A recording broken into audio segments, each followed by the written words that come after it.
Hello, and welcome to Cadence Design Systems Fidelity Tutorial Tuesday, where we show you how to use a feature or demonstrate a technique in just a few minutes. In this example, we're going to demonstrate how to create a source shape from a database entity. So let's start by reading in a database. I have an IGES file here, but we can use any of these supported database types for Pointwise. Let me go ahead and shade that so that we can see the shape. It's basically a truncated cone.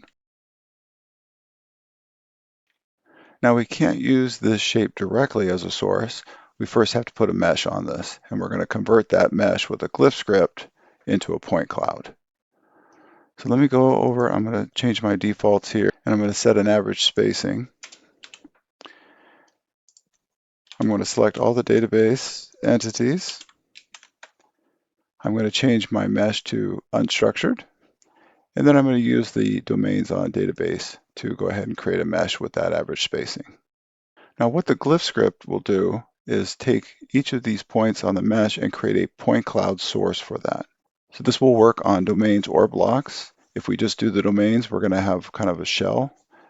If we want to enforce that spacing throughout the shape, then we need the interior points as well. So let me go ahead and copy all these domains, and I'm just going to translate them up so that I have a second copy of them. And what I'm going to do with these domains is create a block. So let me go ahead and grab the domains. Again, we'll use the option up here to create the block. And then I'm going to select that block and go ahead into the solver and initialize it so that I have some interior points. Okay, so now I have both a block and domains. So I'm going to go ahead and select those. And now I can run my Glyph script. So under script, I'll execute the grid to source Glyph. And it will create point cloud source for all those points. So let me go ahead and turn the domains off in the database here. And now you can see we have the sources. Let me highlight those for you. And so you can see we have a much denser one up above because we have the interior points. Here we just have the shell. So let me demonstrate how these sources will affect your mesh. I'm going to change my average spacing, and I'm going to create a domain real quick. And what this will do is as it creates it, it's going to adapt it to these source shapes. And you can see that the created domain has been adapted. Let me hide the original domains that we created.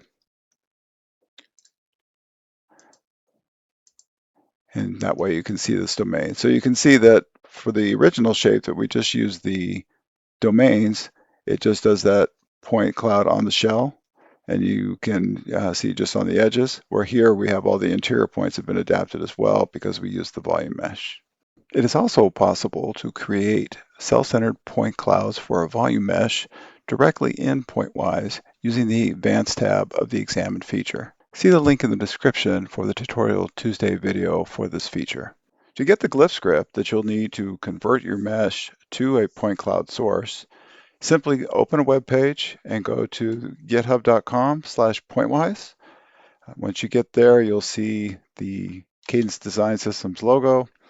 If you come down to the bottom where it says repositories and type grid to source, which is the name of the glyph, you'll see a link to the grid to source glyph script, and you'll see the files that are available there. There's the glyph, an example picture, there's even an example pointwise file. And then under the code dropdown, you'll see the ability to download a zip file containing all of these files. When you're ready to run Pointwise, simply execute that Glyph script to do the conversion from mesh to source. If you like this video, please click the thumbs up button or subscribe to our channel for more videos like this. If you have any questions, comments, or suggestions, drop us a line down below or connect with us via LinkedIn, which is linked in the description. Thank you all and have a pleasant Tuesday.